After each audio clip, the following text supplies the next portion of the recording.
Salut Charlie, comment ça va? Ça va bien, merci. Toi, Joe? Ça va super bien. Content que tu sois avec nous aujourd'hui. Merci de me recevoir, j'apprécie. Ça fait plaisir. Donc, j'aimerais ça qu'on apprenne à te connaître aujourd'hui. Je voulais savoir un Parfait. petit peu avant le domaine de l'immobilier, parce que tout le monde sait que tu es courtière immobilière. Qu'est-ce que tu faisais avant ça? Bien, en fait, j'étais quand même jeune, là, j'avais 24 ans. Je me cherchais un peu. J'étais allée au cégep faire une technique en gestion de commerce. J'étais aussi gérante dans des commerces à détail. Je savais pas trop qu'est-ce que je voulais faire, là, en fait. Puis j'ai trouvé ma voie. Je suis vraiment sur mon X. Je suis dans l'immobilier, en fait. Puis qu'est-ce qui a fait que tu as été vers l'immobilier? Qu'est-ce qui t'a attiré dans ce domaine-là? En fait, c'est quand même une drôle d'histoire parce que moi, j'étais allée en voyage avec ma petite maman. OK. Puis, on a rencontré un couple de courtiers immobiliers en voyage. Puis, on s'est mis à parler un peu, jase dans la piscine. Puis, ils me trouvaient vraiment sympathique, ils me trouvaient drôle, ils me trouvaient aussi que j'étais beaucoup à l'écoute pendant nos conversations. Puis, en fait, le monsieur, il me dit « Pourquoi tu ne deviendrais pas courtier immobilier? » Puis là, j'étais comme « Ah! » Courtier immobilier, bien, tu sais, j'étais comme, j'avais pas trop d'idées, c'était quoi exactement. Dans ma tête, on visitait des maisons, puis, tu sais, je savais pas c'était quoi l'étendue de tout ça. Puis, à chaque jour, on se croisait à la piscine, puis il était comme, je te le dis, je te verrais comme courtier immobilier, va faire ton cours. Puis là, je posais un peu plus de questions à chaque fois. Puis, quand je suis revenue de vacances, bien, un soir, je me suis assise avec ma petite maman, puis j'ai dit, je veux aller faire mon cours de courtage immobilier. Puis c'est comme ça que toute l'aventure a commencé, en fait. Excellent. Fait qu'avant, tu étais dans le domaine de la vente, mais au détail. Ouais. Et là, tu es avec la vente, plus avec le public, avec les gens, plus l'émotion. L'émotion, fait- on pourrait en parler très longtemps, là, mais exactement, oui. Puis quand tu as commencé ta carrière, comment ça s'est passé? Ça a été rapide, moins rapide? Bien, en fait, ça a quand même été rapide parce que je suis arrivée dans un bon moment. Là. Je suis arrivée, en fait, en 2021, quand c'était la pandémie, bien OK. sûr. C'est sûr que quand j'ai commencé, j'étais avec un courtier immobilier qui essayait un peu de se partir une équipe, OK. pas comme toi, Jonathan. Puis, c'est même lui, en fait, qui m'a référé à toi. Je me souviens. Donc, tu sais, je savais pas trop non plus c'était quoi le courtage immobilier parce que je le suivais quand même avant que j'aie fait mon examen à l'OACQ. J'avais commencé à le suivre, mais disons qu'il n'y avait pas un gros volume de vente pour vraiment bien comprendre qu'est-ce qu'il en était en arrière de tout ça. Puis, il m'a vu un peu que je posais beaucoup de questions, puis peut-être qu'il ne serait pas la personne pour bien m'encadrer. Puis c'est drôle parce que il me dit, si tu es pour aller dans une équipe, je veux pas que tu ailles dans n'importe quelle équipe. Puis, en fait, il t'a contacté directement pour me présenter à toi. Je me souviens de cet appel-là, puis je le remercie beaucoup de ça. Puis, tu sais, il m'a demandé, as-tu de la place pour quelqu'un d'autre dans l'équipe, tout ça? Il dit, j'ai quelqu'un à côté de moi, c'est Charlie. Puis il m'a passé le téléphone, puis là, on s'est parlé, puis ça a commencé comme ça. Fait que, assez incroyable quand même. Hein? Vraiment, puis je suis vraiment contente aussi qu'il ait fait ce geste-là, puis que, exemple, j'ai pas été dans une autre équipe, puis j'ai vraiment tombé sur la bonne équipe, puis je suis là depuis 5 ans. 5 ans, félicitations. Puis ça fait combien de temps que tu es courtière? Ça fait 5 ans et demi. Et demi. Fait que tu as 6 mois que tu n'étais pas dans l'équipe, depuis ce temps-là, 5 ans avec nous. Exact. Fait que ça, c'est vrai, c'est excellent. Et est-ce que tu te souviens de ta première transaction? Bien sûr. Tu t'en souviens? Oui. Première transaction, c'est vraiment drôle parce que, en fait, je faisais de la sollicitation par téléphone. Puis, j'ai réussi à avoir un rendez-vous. Puis là, ce rendez-vous-là, je savais pas trop comment m'y prendre. Tu sais, oui, on avait comme des scripts à suivre, mais je vais toujours m'en souvenir. En fait, j'ai pris l'appel, on s'est parlé, parfait, on avait un rendez-vous, mais il voulait un rendez-vous maintenant. Donc, moi, j'ai dit, bien, parfait, il n'y a pas de problème, je m'en viens. Puis là, je me souviens, je suis rentrée dans ton bureau, puis j'ai dit, bien, j'ai une évaluation, mais il nous attend, comme maintenant. Là, tu m'avais posé des questions comme, c'est où? C'est quoi l'adresse? J'avais pas cette information-là. Fait que ça allait vraiment pas bien. Donc, j'ai rappelé le client, puis j'ai expliqué que j'avais besoin d'un peu plus de détails sur la propriété. Puis, j'ai dit, bien, finalement, le rendez-vous, est-ce que c'est possible que ça soit demain? Parce que moi, je n'étais pas au courant qu'il y avait toute une préparation aussi à faire, comme l'évaluation. Donc, finalement, j'ai pris l'adresse et tout ça, et je t'ai annoncé que c'était une maison mobile. puis je vais toujours m'en souvenir, tu m'avais accompagnée. J'avais aucune idée c'était quoi une maison mobile. C'était la première fois que je rentrais. Je me souviens de ce Je rentrais là. rendez-vous-là. Puis on l'a closé. On l'a closé, exactement. On l'a closé, puis c'était une super belle transaction parce qu'en fait, une maison mobile, c'est souvent des plus petits terrains. Puis quand on plante une pancarte en avant, ben c'est plus facile d'avoir de la visibilité. Donc, ça a commencé comme ça. Quand j'ai installé ma pancarte, le voisin d'en face me posait des questions, combien pouvait valoir sa propriété. Après, le voisin en diagonale aussi. Donc, j'ai eu quelques évaluations, en fait, dans ce parc de maisons mobiles-là. Ça a bien débuté ta carrière. C'est le fun. J'ai beaucoup appris, puis je recommencerai demain matin. C'était vraiment une belle expérience. Je me souviens d'un appel que tu as fait, que tu essayais de poser ta pancarte, ta première pancarte, puis que tous les voisins sont venus t'aider, puis tu ne savais pas comment faire. Puis la madame était en pantoufle, elle te donnait un coup de main, je me souviens. Ah oui, puis ma pancarte, je pense qu'elle était plus haute que l'arbre, là. Elle était vraiment... T'as une pancarte géante. Mais tu as réussi. Puis je me souviens que les 4 premiers rendez-vous qu'on a fait ensemble, tu as closé les 4. Bang, bang, bang. Puis après ça, boum, ta carrière a pris un envol incroyable, tout ça. Fait que, Exactement. félicitations, c'est bien ça. Merci. Puis si on recule 5 ans et demi en arrière, puis je te dis, mettons, qu'est-ce que tu dirais à Charlie plus jeune de faire différemment pour avoir encore plus de succès ou t'épanouir plus? Qu'est-ce que tu ferais? Ou tu y dirais? Bien, c'est sûr, je lui dirais d'avoir plus confiance en elle parce que c'est quelque chose qui est quand même difficile pour moi d'avoir confiance, puis de vraiment suivre son instinct, puis d'y aller foncer, pas avoir peur, puis toujours se poser les petites questions en arrière. Est-ce que je vais réussir? Est-ce qu'ils vont me juger? Est-ce que, exemple, je vais être capable de closer le rendez-vous? Donc, c'est vraiment une question de confiance. Puis, tu sais, avec, exemple, juste nous dans l'équipe, on a vraiment un support, que ce soit côté marketing, pour bien énumérer les étapes pour un rendez-vous d'évaluation, exemple. Donc, avec ça, ça vient me rassurer complètement, puis ça me donne encore plus confiance parce que je sais où que je me dirige, puis je sais quoi dire aussi aux clients qui sont devant moi pour pouvoir les rassurer puis s'assurer d'offrir le meilleur des services pour eux. Là. Fait que la confiance. Oui. Fait que plus de confiance, puis fonce encore plus. Exact. Mais tu as déjà foncé beaucoup, je trouve, moi.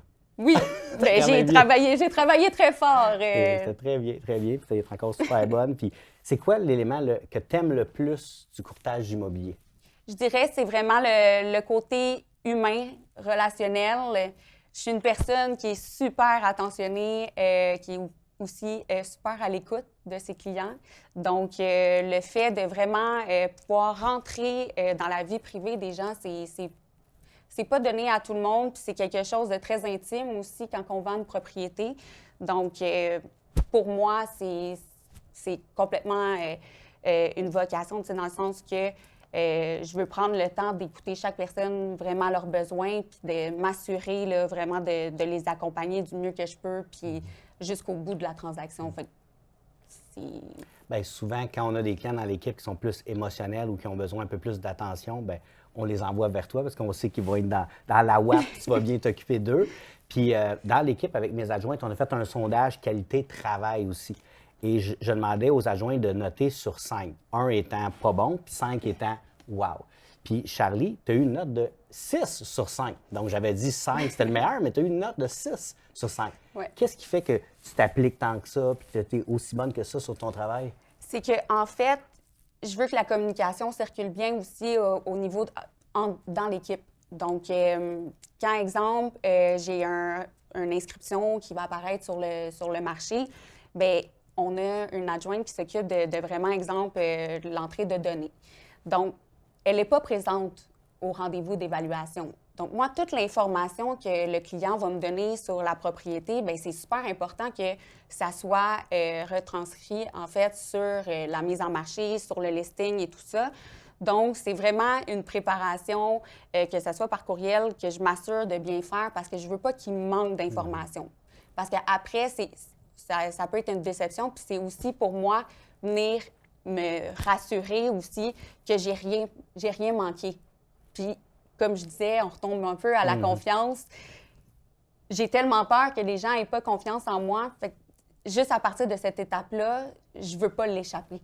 Donc, je veux m'assurer que tout soit vraiment le plus clair possible puis que ça soit vraiment l'information qu'ils m'ont donnée pour que je puisse représenter, en fait, la vente ou peu importe le détail de qu'est-ce qu'il y en est. Là. Excellent. Bien, tes clients sont super contents du travail parce que tu en donnes plus que le client demande. Puis, comment tu vois ça, exemple, la différence entre quelqu'un qui travaille dans une équipe et quelqu'un qui travaille solo? C'est sûr que j'ai connu l'équipe. Donc, j'ai travaillé, on peut dire, 6 mois toute seule, mais j'étais quand même accompagnée d'un autre courtier immobilier. Donc, c'est sûr que vraiment le travail toute seule, je ne sais pas trop c'est quoi, mais ça a l'air stressant. J'en connais plusieurs qui sont partis, exemple, qui sont partis de l'équipe ou quoi que ce soit. Je pense que c'est de trouver la motivation aussi, parce que quand on est en équipe, bien, on a toujours, on côtoie bien sûr d'autres personnes. C'est le travail d'équipe aussi de pouvoir se challenger entre nous, puis de s'assurer d'obtenir des objectifs que moi, personnellement, cette motivation, j'en ai besoin. Donc, je sais pas trop comme... Fait que ça te garde motivé. Exact. Puis d'avoir les ressources des adjoints, tout ça, c'est intéressant. Oui. OK. Puis de ne pas avoir le fardeau des dépenses à chaque mois, puis de pouvoir juste focusser, sûrement, ça doit t'enlever aussi du stress. Oui, ça, certainement, c'est sûr.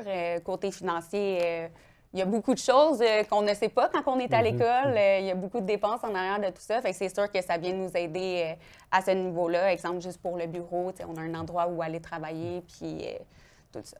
Good. Excellent. Et ensuite de ça... Je regarde pas l'écran. Ah, c'est pas grave. Puis, est-ce que tu te souviens un moment, est-ce que tu te souviens d'un moment marquant dans ta carrière, qu'il soit positif ou négatif, puis que tu pourrais nous parler? Non. Non. Non, oui. En fait, on peut-tu recommencer la question? OK. Dans ta carrière, Charlie, as-tu déjà eu un moment qui était plus marquant que les autres que tu te rappelles, que ce soit positif ou négatif? As-tu un moment comme ça qui te vient en tête? En fait, oui. Bien, on revient un peu aussi, c'est vraiment ma personnalité. C'est ma personnalité qui a reflété un peu dans cette transaction-là. Je vais mentionner, c'est une transaction, c'était une dame âgée, en fait, 90 ans, qui n'avait pas de famille. Pour l'aider, elle partait d'une maison pour s'en aller vers une résidence. Donc, tu sais, c'est tellement comme triste de voir dans un sens que elle peut plus s'occuper de la propriété, mais c'est pas juste ça, c'est qu'elle va devoir se départir énormément de choses parce qu'elle s'en allait dans un CHSLD, en fait. Donc, c'est vraiment plus petit qu'une propriété. Donc, je l'ai aidée à faire ses boîtes, à trier, à vraiment... prendre les décisions, qu'est-ce qu'elle peut apporter avec elle. On a même des ressources qui s'appellent Vis-à-vis. En fait, j'ai eu de l'aide de leur côté aussi pour pouvoir leur trouver, à la dame le meilleur endroit pour qu'elle puisse s'en aller dans CHSLD. Puis ça m'a resté marqué de savoir qu'il y a des gens qui sont... on peut dire, comme âgées, qui sont toutes seules, qui n'ont personne pour les aider, puis elle restait dans sa maison parce qu'elle a toujours connu ça, mais elle n'était plus capable de s'en occuper. Donc, c'est vraiment qu'est-ce qui a fait en sorte que c'est venu me marquer, puis le pourquoi que je suis courtier immobilier. Puis, souvent, quand on vend plusieurs propriétés, on ne se rend plus compte de cette émotion-là, mais quand on a des clients comme ça nous ramène aux vraies valeurs. Ça nous rappelle que les maisons sont souvent... rattaché à toutes les émotions, aux souvenirs. Donc, c'est ça que tu te souviens le plus, l'émotion. Oui, l'émotion de tout ça, puis de l'entraide, en fait. Que c'est pas juste de vendre une propriété. C'est beaucoup plus que ça. Puis si, mettons, un client, t'aimerais qu'il se rappelle de quelque chose de toi, ça serait quoi? Ça serait... j'aimerais ça qu'il se souvienne vraiment de mon engagement, ma passion, mon écoute, puis mon côté humain. Je suis pas là juste pour vendre leur propriété. Je suis là pour vraiment les marquer puis devenir leur courtier immobilier à vie, si possible. Pas juste une transaction. Je veux qu'ils me rappellent. Pour qu'ils t'adoptent et qu'ils te réfèrent des gens puis que tu aies un beau partenariat avec eux. Ben, ça, c'est merveilleux, ça. Puis si, mettons, un conseil, là, les gens, ils t'écoutent puis ils voient que tu as de l'expérience, ça va bien, puis la personne veut se lancer dans l'immobilier. T'aurais-tu un conseil à donner à ces personnes-là? 100 Ah oui? 100 un conseil de bien s'entourer. OK. des personnes, que ce soit auprès d'une équipe, mais une équipe qui va être capable de la former, de la rassurer, de lui montrer comment bien se présenter à un rendez-vous pour qu'elle puisse avoir de la confiance en elle, puis dire que je vais être prête à aller closer un deal parce que ça soit aussi du côté financier, avoir un bon comptable, parce qu'il y a tellement de choses à savoir. Oui, ça, c'est... Il y a beaucoup de courtiers qui ne sont pas au courant, puis ils font le saut après un an, puis l'impôt, pas être préparé. Donc, je sais que toi, tu étais bien préparé à ça. Oui. Donc, même plus que préparé. Donc, c'est vraiment mon conseil de vraiment bien s'entourer, puis de prendre le temps aussi de bien choisir son directeur d'agence, s'assurer qu'il y ait des formations, s'assurer est-ce que c'est une personne qui se voit plus avoir de la motivation dans une équipe. Si vous venez d'un domaine que vous avez toujours été entouré de gens qui travaillent avec vous, s'en aller toute seule, ça doit comme faire peur, ça doit... Fait que c'est vraiment trouver l'équilibre dans tout ça. Je pense que c'est bon que les gens comparent. Il y a des gens qui sont mieux solo, il y a des gens qui sont mieux en équipe, il y a des gens qui aiment aller dans une agence connue, il y en a qui c'est mieux une agence moins connue. Fait que je pense qu'il faut qu'ils rencontrent le plus de gens possible pour se faire leur propre idée. Oui, je suis d'accord avec ça. Excellent. Bien, pour moi, c'est un honneur que ça fait 5 ans que tu fasses partie de l'équipe. Je suis vraiment content. J'espère qu'on va vivre un autre 5 ans et même plus ensemble. Ben oui. À vie à la mort? Oui, à la vie à la mort. Je suis prête pour me lancer dans tout ça. Good. Merci, Charlie. Merci à toi, Joe.